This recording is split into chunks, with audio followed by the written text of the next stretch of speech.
Hi, this is Mark News from Plant Talk Radio. Thanks for subscribing and listening to our podcast, Your Gardening Questions from Plant Talk Radio. To help keep this podcast free for you, we're partnering with Stoke Seeds. The 2017 Gardening Guide catalogs are hitting mailboxes everywhere. Request your catalog today online at stokeseeds.com or view virtual catalogs online. This fully secure site makes it easy to order your free catalog or your seeds or gardening accessories.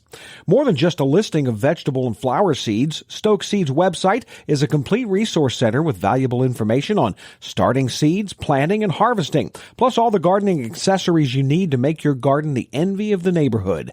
Get growing with Stokes. We'll have more from Stoke Seeds in the next few weeks. Right now, today's question.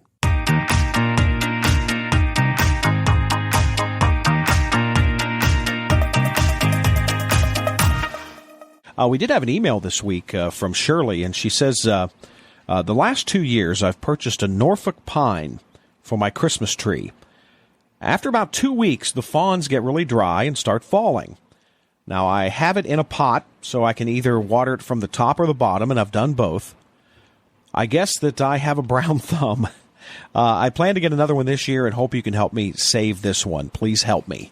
Yeah, it's an interesting question this time of year. You'll see it's a Norfolk Island pine. Actually, there's an island in the Pacific Ocean called Norfolk Island, and that's where the plant originated. It's a common plant in conservatories. Gets huge in nature, 50 feet or more tall. It's a major tree. But it's actually a tough, good house plant. And you'll see them available around the holidays, actually even decorated a little bit. There'll be some little decorations. And there are a couple of things. It's probably drying out in the home. You know, there's not much humidity in the home in winter with all the heating running. So mist it down, even do a soap spray, even maybe as a preventative. It is a plant that gets spider mites. And so the hotter and the drier it is, the more likely it might get those spider mites. And so moisture is good around the foliage, and maybe a soap spray every couple of weeks. The watering, I would just do from the top and do thorough watering, let it drain through, and make sure you get rid of the excess water underneath. Usually you see these plants, I would say, no bigger than, say, a 10-inch pot. So it should be manageable to water from the top, let the water drain through, and then remove it.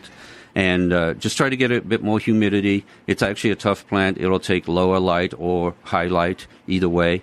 And it can be a wonderful plant, and keep it as a house plant after the holidays. And again, though, it is strictly a house plant. Yes, strictly. I do know people who put them outside in the spring, and of course they just get bigger and bigger at that time.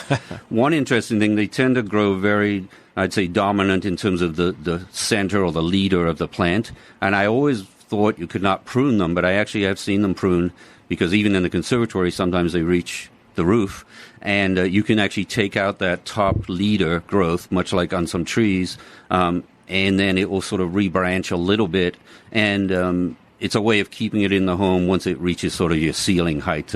You can actually do some pruning on it and keep it for longer that way.